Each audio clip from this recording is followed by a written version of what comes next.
speeches from these three friends. They go on and on and on. We're going to read just one little snippet of one of the speeches that one of the friends, a fellow by the name of Eliphaz, offers to Job. Just a small little saying to a man who has had his life, the rug of his life pulled out from under him. Here's what Eliphaz has to say to his friend Job. If I were you, I would return to God and present my case to him. We cannot understand the great things he does, and to his miracles there is no end. He sends rain on the land, and he waters the fields.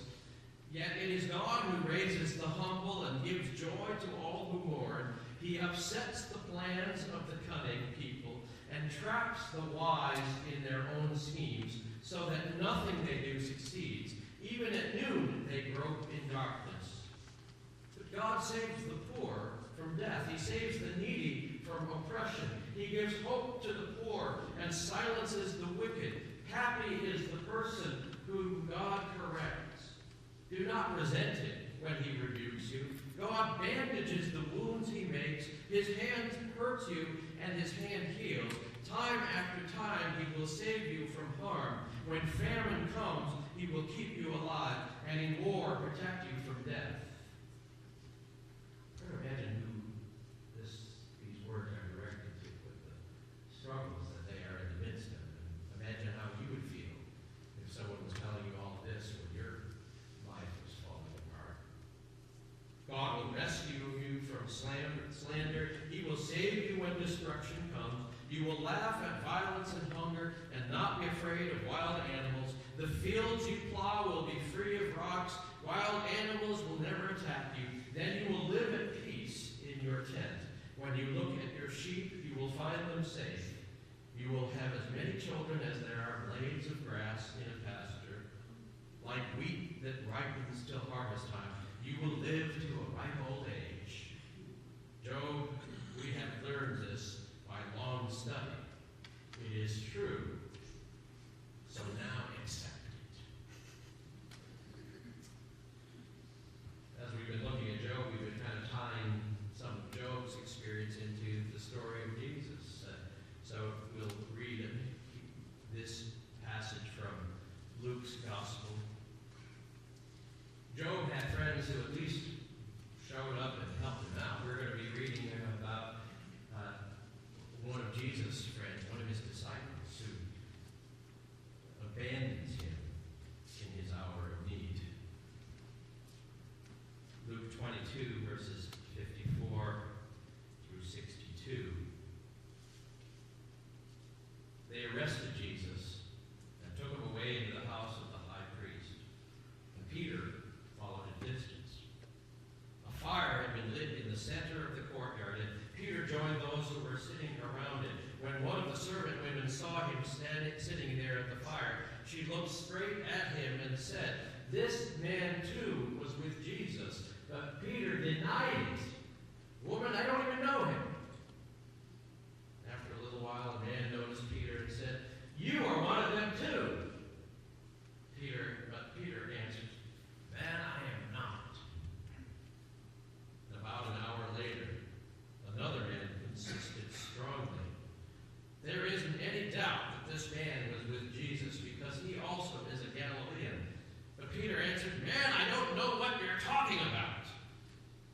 And while he was still speaking, a rooster crowed. The Lord turned around and looked straight at Peter. And Peter remembered that the Lord had said to him, "Before the rooster crows tonight, you will say 3 times that you know me." Peter went out and wept bitterly. Well, we've been looking for the last several weeks at the book of Job and inviting you to read along and attend our Wednesday evening soup and bread suppers to discuss what we've been reading and what you've been hearing from me. And as we've been exploring the book of Job, mainly we have been looking at Job himself and his response to the misfortunes that befell him. Just to remind ourselves, remember what I was saying, Job, the righteous man, the upright man, the man with wealth and status and beautiful family, loses it all overnight. Even his own family, his children are wiped out and killed. And then if that wasn't bad enough, his health begins to break down, and he begins to develop boils all over his body, painful and itchy boils, and not only painful and itchy, but also the sort of thing that would make people turn their eyes away from you and keep their distance. And so we've been looking at how Job has handled that.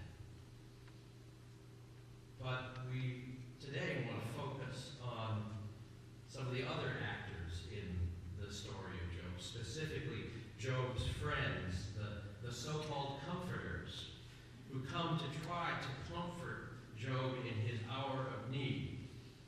As we've already said, Job had 3 friends who come to see him in his distress. Now, I suspect that probably all of us have had a similar situation to what Job's friends are in, maybe not with to the depth of Job's calamity, but we probably all have known people in our lives who are going through difficulties. They're maybe having a problem with, they lose their job, or they're struggling with illness or whatever, but we hear about them struggling. And part of our natural response is to want to reach out to them, to help them, and to lessen their burden a little bit, right? But if we're honest with ourselves, or if at least you're like me, there's also a part of us that says, oh man, I'm not sure I really want to do that. I don't know that I am adequate to stand with somebody who's going through a difficult time. I don't know what I would say. I don't know what I would do. And we go through all of those different kinds of feelings. And again, if you're like me, what a lot of that is covering up is our fear of being with folks who are suffering, because it makes us uncomfortable. To see another person suffering creates suffering within us, and we don't like that very much. So one of the best things that we can say about Job's friends, we're going to pick on them a little bit, but one of the best things that we can say about them is that they overcame that tendency to want to run away from the suffering of others. Because not everybody does. In fact, we just read about how one of Jesus' friends, Peter, abandoned Jesus, denied even knowing him in Jesus' hour of need. It's not hard to motivate, to understand what motivates someone to do that. What motivated Peter was that he was afraid. He being there for Jesus would have meant that the same thing that was happening to Jesus might happen to him as well. We can understand that, can't we? Have you ever had a friend who was in such a bad place that you felt like you should call them, but you dreaded doing it because you just didn't know if you could handle what they might have to say to you? We can understand all of this. I've heard a lot of this kind of thing from folks. Well, I really wanted to go see so-and-so, but I just wasn't sure if I should. Or things like this. I want to remember them the way they were before all of this that happened to them. And I've had people say that about parents and grandparents. They don't go to see them because they want to remember them the way they were. I'm not trying to judge anyone for what they might have said. I've had the same feelings, and sometimes I've acted on those same feelings as well. But Job's friends, for all of their faults, did something right. They showed up.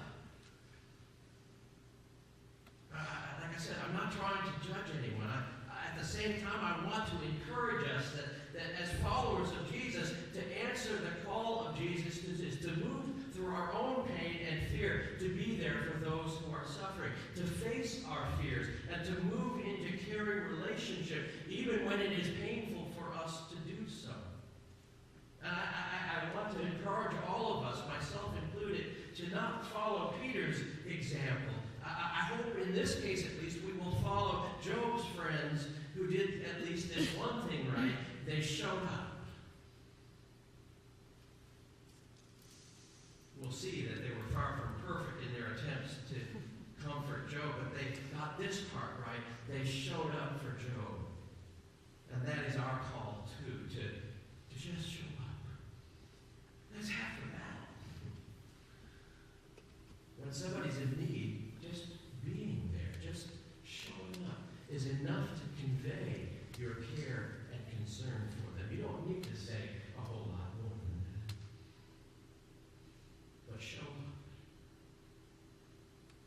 Now, when Job's three friends do show up, the Bible tells us it's something interesting about what they do, at least at first. Anybody know what Job's three friends first do when they come to be with Job? Nothing. Nothing. Nothing. They don't say a thing. They just sit with him. Now, that's part of the Jewish tradition, to go and sit with folks who have lost loved ones. But they sat with Job in silence for 7 whole days. Can you imagine doing that? Pretty good, huh? I mean, they got that part right. And then they did also something else right. They didn't even start really talking until finally, after 7 days, Job is able to rise up from the grief and the loss that he's experienced to maybe even say a few words. They waited for Job, at least, to speak. But it's right around then that things start to turn south. And they start to undo a lot of the good that they did by just sitting with them. Because as soon as Job speaks, well, it's like a dam bursts open, and his friends just can't shut up. They talk to him incessantly, and he can barely get a word in edgewise. They undo the good work they did when they were sitting with him in silence. They just keep going on and on and on. They give me a run for my money. Maybe someone would give And, you know, like I said, it's hard to do that silence, especially when we are nervous or uncomfortable or not sure just what we should do. One of the things that a lot of us do is we just start talking. And a lot of us tend to cover over everything with this wall of sound, and we don't allow silence. We're uncomfortable with it. And that's kind of eventually what happened to Job's three friends. Now, just to give you a little idea of what I'm talking about, like I said, we read just a tiny portion of the endless stream of words that were directed towards Job by his three friends. Now, like I said, you got to remember who Job is and who they're speaking to. Someone who has lost everything, whose body is covered with itchy, painful sores. And then on top of all that, he has to endure the onslaught of well-meaning but inappropriate words from friends. They call this the second wound. Because sometimes when someone is hurting, we wound them all over again with our words and our actions. Listen again to some of what Eliphaz says to Job. If I were you, I would turn to God and present my case to him. And Job is saying, well, duh. What do you think I've been doing?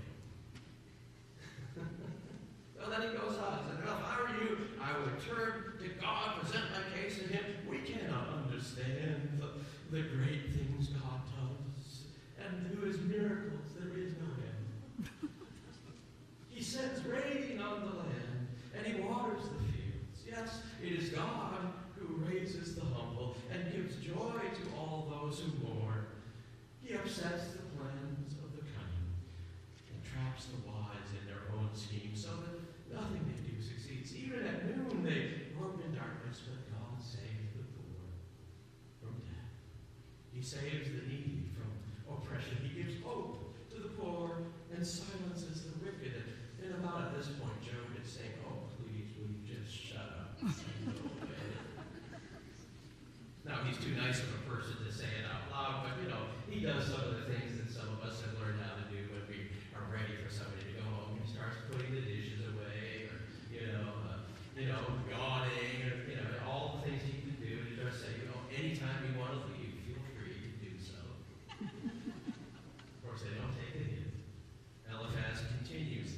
Listen to what he says after all of that. Happy is the person. Oops. Sorry about that. Happy is the person whom God corrects.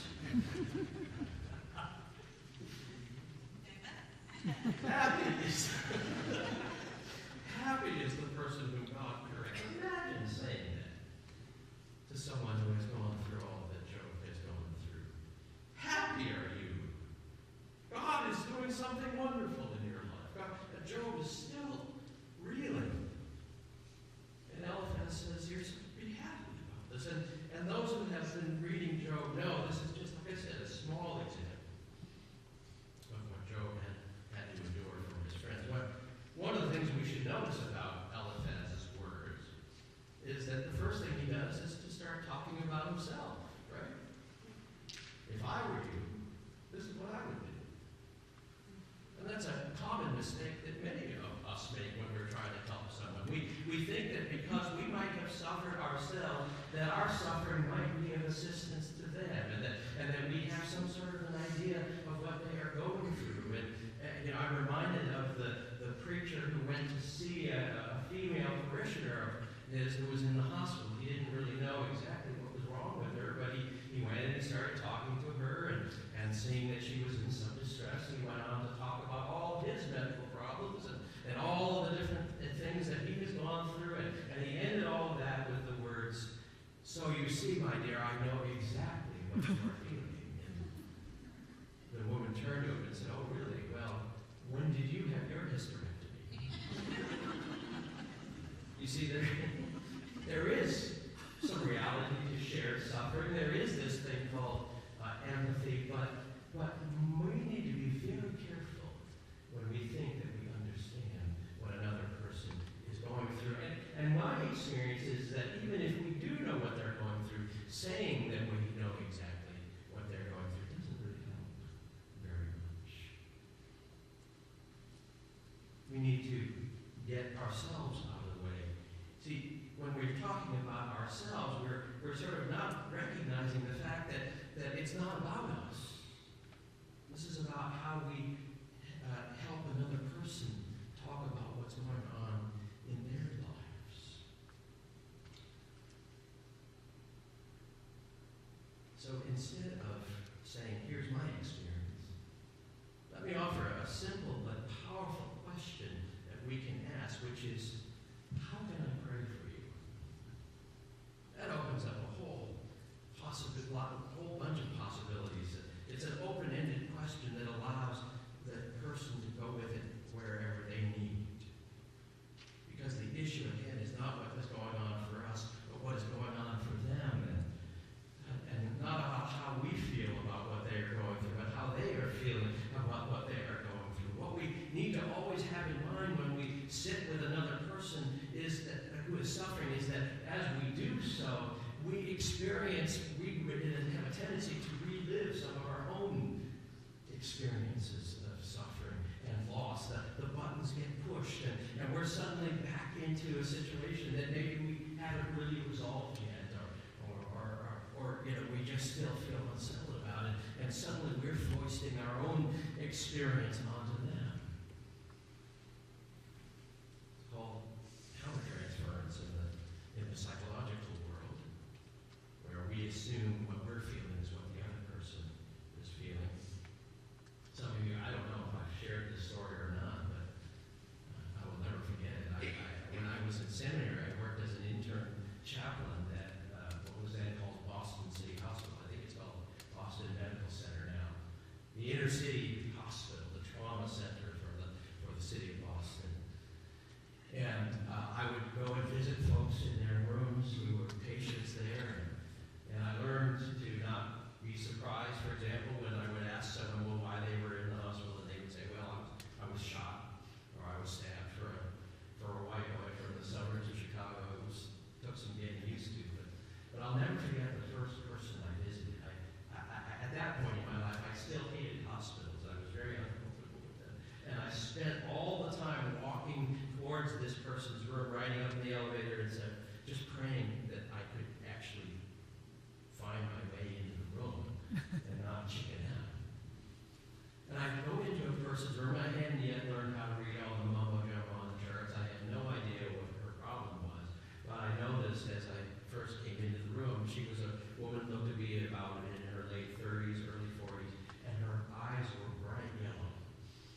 knew enough about where Boston City Hospital was and the fact that they dealt with a lot of the indigent populations, and that may very well be that she was suffering from liver disease because of chronic alcoholism.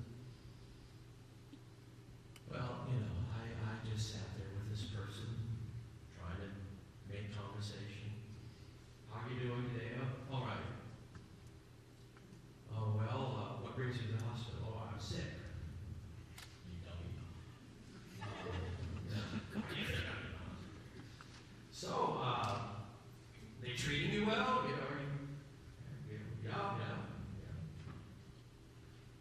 And then I asked the question that I learned never to ask a patient at Boston City Hospital. Are you anxious to go home? And she looked at me like, what kind of idiot are you? I'm warm. I'm getting meals. This is... Well, she let me off the hook pretty easy. At this point, she looked at me and she said, your fly's down. At which point I fled from the room. But what I realized afterwards, with the help of some other folks, was that question about whether she was anxious to go home was my question. Yes, who was anxious to go home? It wasn't her. It was me. You see, we need to make sure that we're paying attention to our own stuff. And so part of the job of being a good caregiver is to do your own work.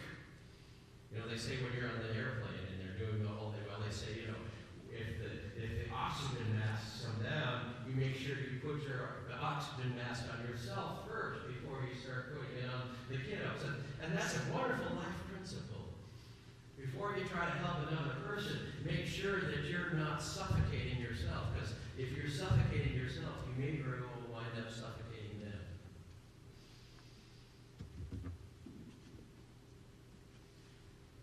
Pay attention to your own stuff. And what I try to do is when I'm going to someone I know they're going to be suffering, and I would encourage you to do the same, just say, Lord, help me to put my stuff aside. And if I start feeling something, help me to put that aside. Find another time to deal with that. And really focus on what is there for this person. What do they feel? What are they thinking? Lord, help me to not project my stuff onto another person. Lord, help me to be Christ for this person. Help me to ask myself, what would Jesus do? Help me to ask my friend, how can I pray for you?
feel that